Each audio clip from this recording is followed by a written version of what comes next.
우리 예비 성도님들은 반짝반짝 빛나는 삶을 살고 싶습니까? 안 그러는 사람들 아무도 없겠지요. 누가 삐딱하게 살고 싶은 사람이 어디 있겠습니까? 누가 어두침침하게 맨날 걱정하고 염려하고 짜증내고 불안해하고 슬퍼하고 그런 삶을 살고 싶은 사람이 어디에 있겠습니까? 분명히 우리 주님 예수님은 우리의 삶을 주관하기를 원하십니다. 그렇죠. 어떤 사상을 가지고 어떤 삶을 살 것인가. 저와 여러분은 예수 그리스도의 사상을 담아야 될 줄로 믿습니다.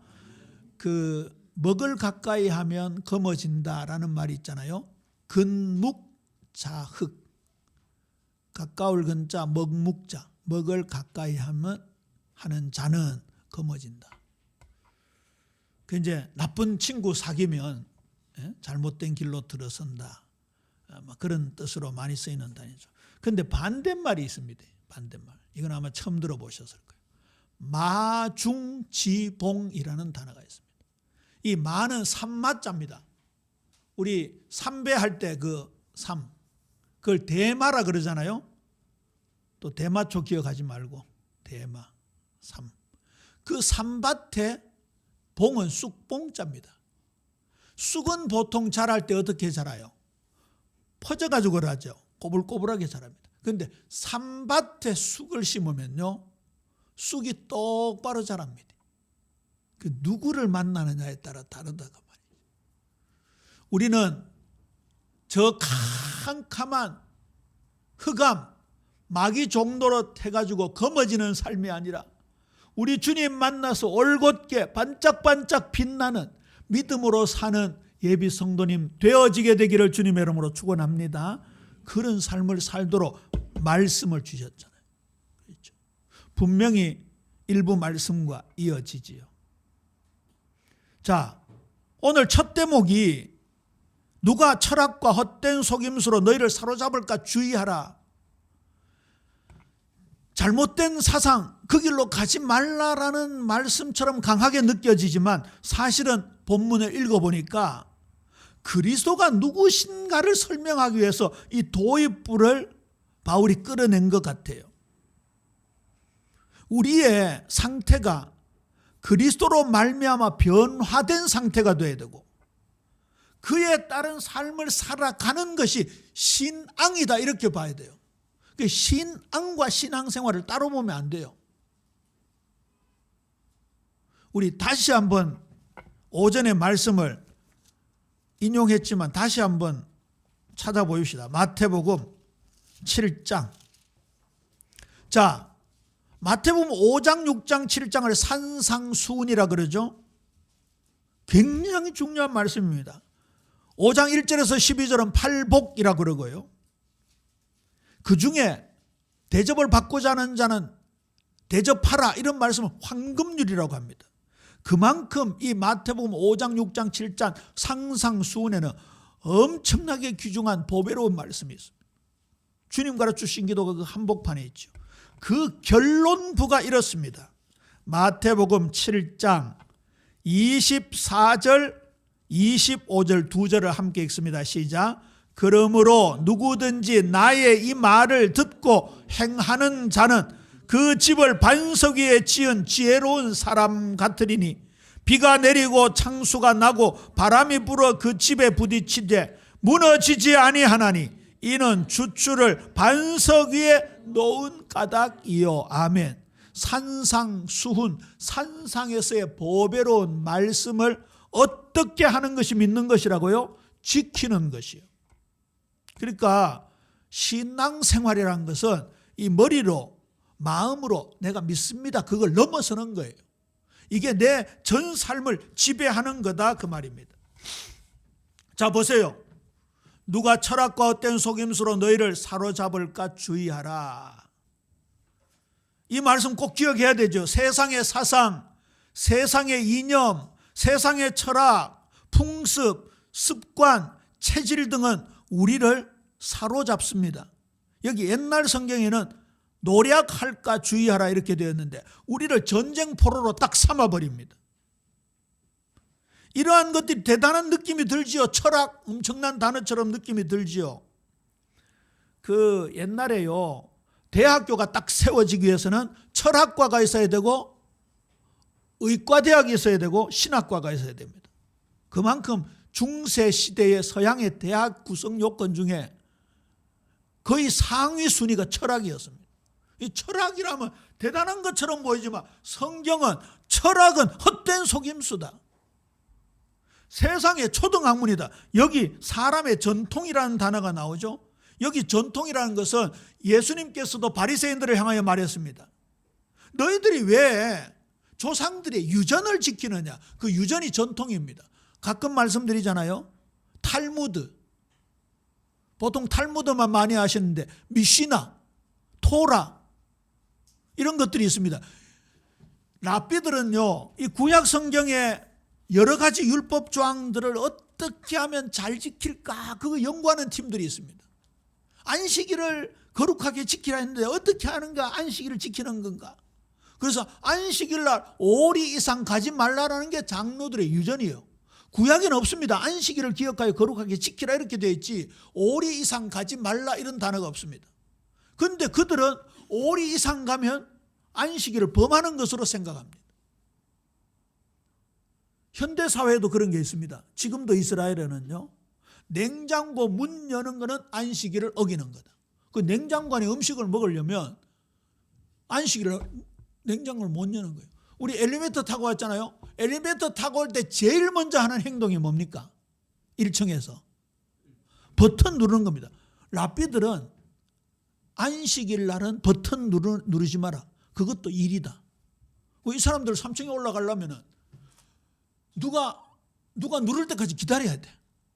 그래 그런 상황이 없으면 지나가는 이방인 불러가지고 좀 눌러달라 그래. 진짜 우리나라 그 예루살렘 히브리 대학에 그 유학 갔던 목사님이 직접 얘기한 거 책에 썼더라고요. 한 번은 안식일 날 유대인들이 부르더래. 유대인이 자기를 부르더래. 생전 이방인이라고 그것도 보지도 않던 사람이 부르니까 이 사람이 오늘은 안식일에 대접하는가 싶어 가봤더니 냉장고 문 좀 열어달라 그랬더니 그러고 이렇게 음식 끄집어내고 닫아놓고는 가라 그러더래. 그만큼 그걸 유전이라 그래. 오늘 여기 나오는 사람의 전통이 그런 걸 말해요. 그게 뭐라고요? 초등학문이라. 초등학. 마가복음 7장 5절에 보면 바리새인들이 예수님 보고 힐난했어요. 당신의 제자들은 장로들의 전통을 준행하지 아니하고 부정한 손으로 떡을 왜 먹습니까? 정결법이라고 있었어요. 결례라고 있어요. 결례. 결례하면 떠오릅니까? 요한복음 2장에 보면 결혼잔치에 항아리가 있었는데 결례에 사용하기 위해서 물을 떠넣는 항아리, 그게 결례라는 게 그 단어예요. 정결 예식의 준말이에요.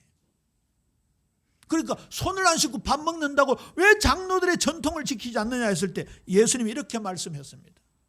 이사야가 너희 외식하는 자에 대하여 잘 예언하였도다. 기록하였으되 이 백성이 입술로는 나를 공경하되 마음은 내게서 멀도다. 철저하게 문자를 그대로 지키려고 했던 이스라엘 관료들을 향하여, 종교 지도자들을 향하여 외식한다라고 얘기합니다. 외식. 사람의 계명으로 교훈을 삼아 가르치니 나를 헛되이 경배하는도다. 예수님이 공생애 3년 동안 5만 가지 말씀으로 하나님의 뜻을 전했는데 그 중심되는 것은 다 놓쳐버리고, 그 말 아닙니까? 제가 오늘 말씀 전에 두렵고 떨리는 마음이라는 것이 그 말이에요. 자칫 잘못하면 목사 생각이 들어갑니다. 사람 생각이 들어가고, 우리가 그동안 배웠던 것이 얼마나 왜곡된 게 많은지. 마가복음 7장 8절에도 예수님이 이렇게 말씀하셨습니다. 너희가 하나님의 계명은 버리고 사람의 전통을 지키느니라. 베드로는 이 부분에 대해서 이렇게 말씀합니다. 너희가 알거니와 너희 조상이 물려준 헛된 행실에서 대속함을 받는 것은 은이나 금이나 금같이 없어질 것으로 된 것이 아니에요. 오직 흠없고 점없는 어린 양 같은 그리스도의 보배로운 피로 된 것이. 우리가 이스라엘 백성들 같은 경우는 장로의 유전, 전통을 따르는 그런 풍습이 있었다고 한다면 우리도요, 우리 나름대로 뭔가 전통이 있습니다. 집안의 전통. 그리고 오전에도 말씀드렸습니다만 내 기준이 있습니다. 내 기준. 저와 여러분, 우리 예비 성도님들의 모든 기준, 그 절대적인 기준은 하나님 말씀이어야 될 줄로 믿습니까? 그래서 우리가 이 말씀을 지금 하나하나 찾아보는 거예요. 자, 이 부분은 서론으로 제시한 거고, 그러면 우리는 누구를 따라야 되느냐? 그리스도를 따라야 된다. 그 그리스도는 어떤 분인가? 그 말이에요. 세상의 유전, 세상의 전통, 세상의 철학, 세상의 사상. 지금 우리나라가 이념으로 지금 극단을 치닫고 있잖아요. 대북 관계에 대해서 여야 좌우가 완전 다른 사상을 가지고 있어요. 저쪽에서는 퍼줘야 된다. 그래야 문을 연다. 이쪽에서는 아니다. 국방을 튼튼히 해야 된다. 그래야 평화가 온다. 이게요, 서로 설득력이 있으니까 좌우가 다 지금 국민들의 지지를 받는 거예요. 그게 막 싸워가지고 국민들끼리도 싸우고, 동서 싸우죠. 남북 싸우죠. 여야 싸우죠. 근데 이 싸움이요, 분위기가 장난이 아니거든요. 오죽하면 초등학생들이 비상계엄이라는 단어를 알고 탄핵이라는 단어를 알까요? 지금 대한민국이 평화의 평화를 누려도 21세기 미래가 들똥말똥한데 극단으로 치닫고 있어요. 극단으로 치닫고. 근데 보세요. 이런 장로의 유전 전통이 설득력이 있으니까 바리새인 서기관 종교 지도자들이 거기 함몰되잖아요. 우리는 어디에 함몰되어 있느냐 그 말이에요. 우리는 예수님 외에 그 어떤 것에 내 가치를 두고 있느냐 그 말이에요.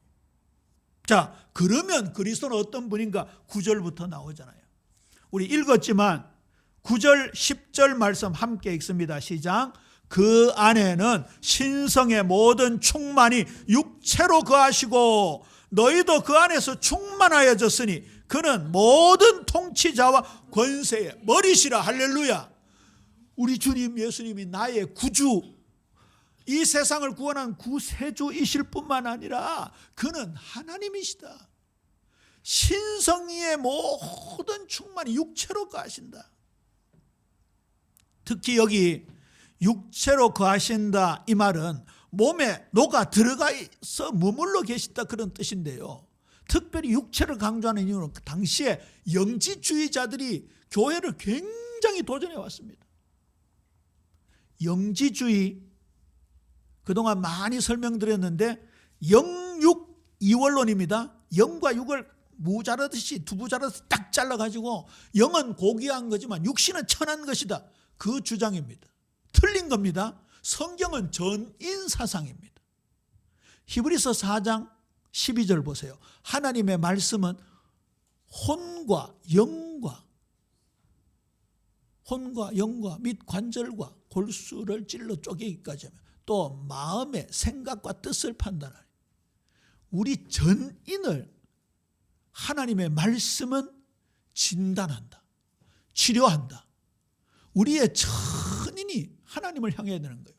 이 영육 이원론이 그냥 단순히 철학적인 이론이 아니라 왜 교회를 도전한다고 얘기하는가 하면 영육 이원론이 자칫 어디로 가는가 하면 방종으로 갑니다. 반대로 금욕주의로 빠지기도 하고요. 그래서 막 육신이 즐거운 걸 금해야 된다 해가지고 막 금욕하고 금식하고 막 몸을 막 스스로 막 몸을 내리치기도 하고. 옛날에 몬도가넥하는 영화 있었어요. 제가 어릴 때 충격으로 봤잖아요. 필리핀의 그 천주교인들이요, 자기 몸을 채찍질로 막 때리더라고요. 왜? 뭐 한다고 때립니까? 그렇지. 예수님, 자기가 예수님처럼 살아간다. 막 피가 날 정도로요. 근데 지난번에 우리 함께 읽었잖아요. 그것이 육체를 금하는데 아무 효력이 없다고. 진짜 우리의 삶을 절제하고 우리의 마음과 몸이 하나님께 영광 돌리는 올바른 길로 반짝반짝 빛나는 삶으로 가게 하기 위한 것은 말씀인 줄로 믿습니까? 특별히 이 말씀 속에 예수님입니다. 그렇다고 한다면 마중지봉, 삼밭의 쑥은 똑바로 자라는 것을 예수님 안에 거하면 우리가 빛나는 삶을 살게 되고 영향력을 미치는 삶을 살게 되고 진짜 작은 예수로 살아가게 되는데, 그 답이 말씀 말고 어디에 있습니까? 말씀 말고. 지금 우리가 신비주의처럼 어느 날 성호 야이야이야 이리 가거라 저리 가거라 그런 이상한 음성을 듣는 게 아닙니다. 말씀 속에 길이 있잖아요. 주의 말씀은 내 발의 등이요 내 길의 빛이니이다. 말씀 속에 길이 있다고요. 모든 통치자들과 모든 권세자들의 머리가 되신다. 그 다음에 보면요, 천사 숭배 같은 우상 숭배를 버려라. 그리스도는 만물 위에 충만한 분이시다. 오늘 교동문 기억나십니까? 교동문 보세요. 모든 신들아 여호와를 찬양하라. 그렇게 되어 있죠. 베드로후서 1장 4절에 보면 이로써 그 보배롭고 지극히 큰 약속을 우리에게 주사 이 약속으로 말미암아 너희가 정욕 때문에 세상에서 썩어질 것을 피하여 신성한 성품에 참여하는 자가 되게 하려 하셨습니다. 우리가요 신성의 모든 충만을 몸에 가지고 계신 예수님과 함께 할 때 우리가 그 하나님의 신성한 성품을 전가받는 거예요. 덧입는 거예요. 이 원리가 굉장히 중요하다 했죠. 예수님의 사랑을 덧입게 되는 거예요. 하나님의 의를 덧입게 되는 거예요. 우리가 오늘 서로 사랑하자라는 말씀을 받았는데 그 사랑을 덧입게 될 때 나누어 줄 수 있는 거예요. 근거가 거기에 있는 거지. 너희도 그 엄청난 충만함으로 충만하여 지지 않았느냐. 그거 믿고 나아가라. 그 말씀이죠. 그 다음에 2장 11절에 보면 또 그 안에서 너희가 손으로 하지 아니한 할례를 받았으니 곧 육의 몸을 벗는 것이요 그것이 그리스도의 할례다라고 말씀합니다. 할례 아시지요? 남자아이가 태어난 지 8일 만에 고추끝 포피를 자르는 겁니다. 그 이제 분할할 때 할자예요. 그 다음에 예식할 때 예식의 의미가 있으니까 자르는 예식이다 그 말이죠. 그것도요 하나님과 하나님 백성 간에 맺은 언약의 외적인 표징인데 이 할례의 원뜻은 고추끝을 자르는 이방인들과 구별되기 위해서 할례하는 그런 육신적이고 물리적인 의미가 아니라 어디에 할례를 받아야 된다고요? 마음의 할례를 받아요. 마음의 할례를 받아요. 예레미야 4장 4절에 그 근본적 의미를 벌써 말씀하고 있습니다. 유다인과 예루살렘 주민들아 너희는 스스로 할례를 행하여, 아니 이미 할례 받은 사람들이잖아요. 난지 8일 만에 다 할례 받은 사람들이죠. 그런데 너희는 스스로 할례를 행하여 너희 마음 가죽을 베고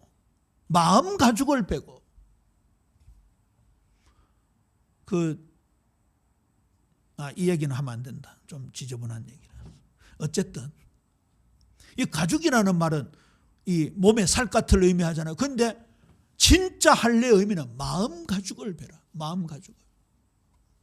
그래서 하나님과 하나님의 백성의 언약의 관계를 형성하라는 말씀이에요. 나 여호와께 속하라. 그리하지 아니하면 너희 악행으로 말미암아 나의 분노가 불같이 일어나 사르니 그것을 끌 자가 없으리라.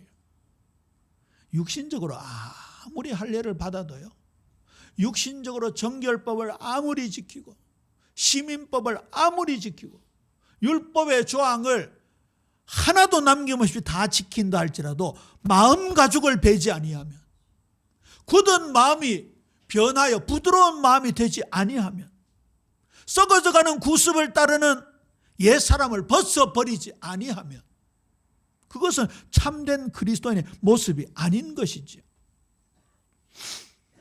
우리에게 있는 육신적인 모든 것을 벗어버리는 마음 가죽을 베는 영적인 진짜 할례, 육의 몸을 벗는 썩어져가는 구습을 따르는 옛 사람을 잘라버리는 그리스도의 할례를 받는 우리 예빛 모든 성도님들 되시기를 주님의 이름으로 축원합니다. 오직 너희의 심령이 새롭게 되어 하나님을 따라 의와 진리의 거룩함으로 지으심을 받은 새 사람을 입어라. 그 의미다 그 말입니다. 방금 읽어드린 말씀은 에베소서 4장 22절에서 24절 말씀입니다. 자, 아까 찬송가 407장 불렀잖아요. 구주와 함께 나 죽었으니 구주와 함께 나 살았도다. 십자가 부활의 복음입니다. 오늘 장로님께서 선물해 주신 책 제목이 십자가 복음의 영광 2입니다. 디자인이 아주 심플하게 잘 나왔죠. 김소망 군이 디자인한 겁니다. 발행인은 김성호입니다. 편집인은 김성일 목사님, 저자는 이광은 목사님입니다. 1권, 2권을 정독하시기를 바랍니다. 탐독하시기를 바랍니다. 십자가 부활의 복음이 우리의 영광이 되어지는 것이죠. 그리스도와 함께 죽고 살아나야 우리가 새로운 삶을 살게 되는 거예요. 우리 골로새 2장 12절 말씀 함께 읽습니다. 시작. 너희가 세례로 그리스도와 함께 장사되고 또 죽은 자들 가운데서 그를 일으키신 하나님의 역사를 믿음으로 말미암아 그 안에서 함께 일으키심을 받았느니라. 십자가 부활의 복음이 분명히 동시에 나오고 있습니다. 범죄와 율법을 어김으로 죽은 너희를 해결하셨다 그 말이에요. 너희는 예수의 생명을 받아서 새롭게 살아간다. 이게 진정한 믿음이요, 진정한 신앙생활입니다. 자, 결론을 맺습니다. 그 그리스도로 사상이 돼요. 사상은 생각할 사자와 생각할 상자인데 생각과는 조금 개념이 다르죠. 사상이라는 것은 생각과는 조금 개념이 다릅니다. 그런데 저는 생각할 사자, 생각할 상자이니까 생각이 자꾸 차곡차곡 쌓이는 것이 사상이다. 이렇게 한번 정의를 내려봤습니다. 세상에는 여러 가지 사상들이 있습니다. 그렇죠? 자본주의 사상, 반대로 사회주의 사상, 공산주의 사상, 민주주의 사상, 실용주의, 실존주의, 별 사상들이 이 세상을 한때 지배를 했습니다. 근데 아까도 얘기했지만 철학의 헛된 속임수로 너희를 사로잡을까 주의하라. 이는 초등학문이다. 우리가 필요해서 공부를 하지요.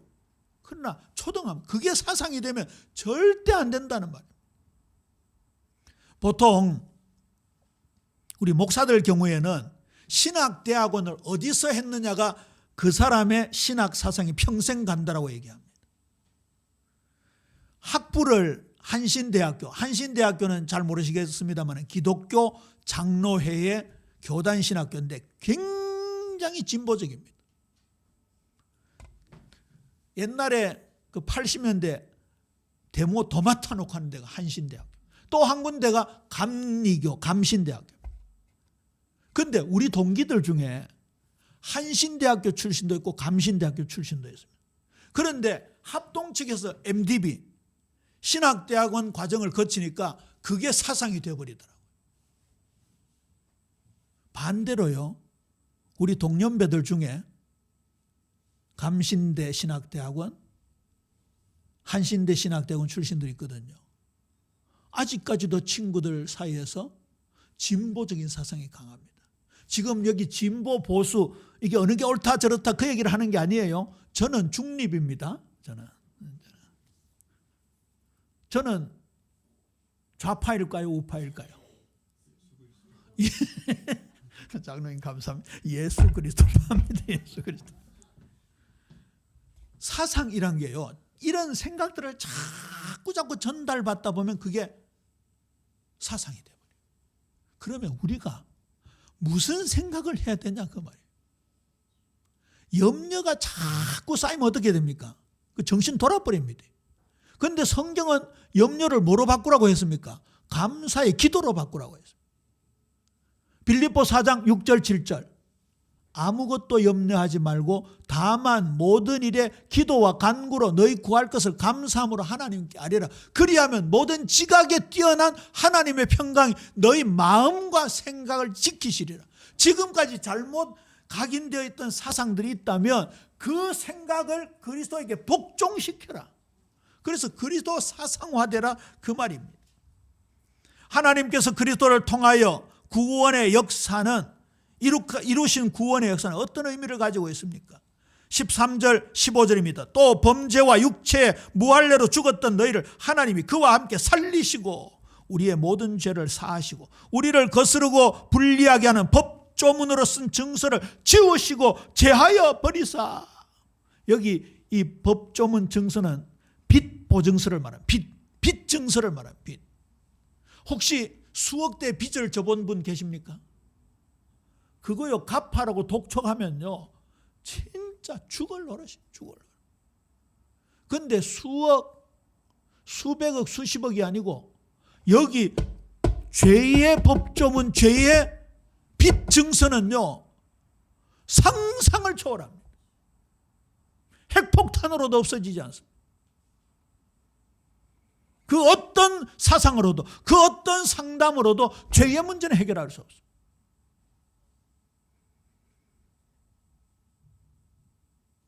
트럼프 정부에 곧 입각하게 될 일론 머스크, 전기자동차 테슬라 만들었잖아요. 그리고 이 인터넷 쪽에서는 그 트위터, 지금은 X라고 그러잖아요. 그거 만들어가 엄청난 돈 버는 사람이죠. 그 사람이요, 제가 아직까지 정확한 소스를 몰라서 이렇게 정확하게 근거해서 못하겠는데 예수님 앞에 무릎을 꿇었더라고요. 돈이 해결하는 게 아니잖아요. 돈이. 옛날에 스티브 잡스 죽을 때 남겼던 유언도 돌아다니잖아요. 그 사람 돈이 얼마였어요? 상상 초월입니다. 근데 그의 병을 못 고쳤잖아요. 저와 여러분의 죄의 질병, 이 저주의 죄를 우리 주님 예수님이 깨끗하게 사하시고 우리의 죄의 빚 증서를 주님께서 완전히 지우시고 제하여 버리시고 없애신 줄로 믿습니다. 십자가에 못 박히시고 통치자들과 권세들을 무력화하여 드러내어 구경거리로 삼으시고 십자가로 그들을 이기셨네. 여기 통치자들과 권세들은 악한 영들의 세력을 가리키지. 구경거리로 삼으셨다는 말은 우리를 개선 행진을 하는 그곳에 이 어둠의 세력들을 끌어내셨다 그 말입니다. 5가지로 요약할 수 있죠. 죄인인 우리를 그리스도와 함께 살리셨다. 우리의 모든 죄를 용서해 주셨다. 우리에게 불리한 법조문, 즉 채무증서, 고소장을 십자가에 못 박으셨다. 지우셨다. 제거하셨다. 효력을 상실하게 만들었다. 4번째, 모든 통치자들과 권세자들의 무장을 해제시키셨다. 우리가 그 승리의 개선 행진을 할 때 그들을 포로로 끌게 하셔서 무사람들에게 구경거리로 삼으셨다. 결론입니다. 그 모든 것을 십자가로 이루셨습니다. 오늘 딱 때마침 십자가 복음의 영광 2. 이 십자가 복음으로 일평생 영광 누리는 우리 예빛 모든 성도님들 되시기를 주님의 이름으로 축원합니다.